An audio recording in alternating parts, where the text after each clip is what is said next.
Nauna rito isang mainit na pagtanggap ang sumalubong kay Japan Prime Minister Shinzo Abe, kanyang may bahay na si Mrs. Aki Abe at delegasyon sa kanilang pagdating sa Pilipinas kanina.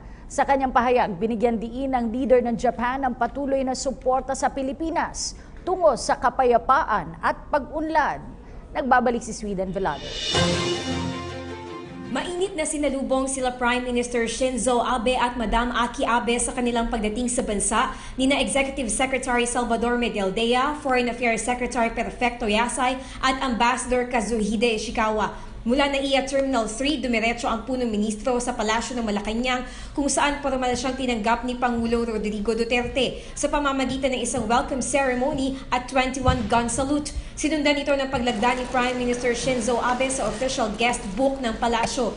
Si Prime Minister Abe ang kauna-unahang pinuno ng ibang bansa o head of state na nagpunta sa ating bansa simula ng maluklok sa pwesto si Pangulong Duterte. Samantala sa naganap na summit meeting, sinabi ni Pangulong Duterte na umaasa itong magiging produktibo ang pakikipagpulong niya kay Prime Minister Abe. Sinabi naman ng punong ministro na masaya ito at ang Pilipinas ang unang bansang kanyang binisita ngayong taon at makakaasaan niya si Pangulong Duterte na susuportahan niya ang kanyang chairmanship para sa ASEAN 2017. Magtatagal ng 2 araw ang official visit dito ni Prime Minister Abe mula 12 hanggang 13 ng Enero.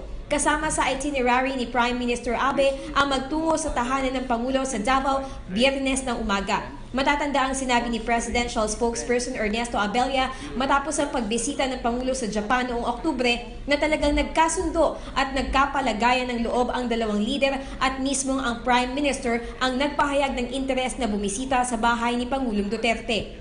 Unang nagkita ang dalawang leader sa Laos noong Setyembre para sa ASEAN Summit. Para sa PTV News, Sweden Velado.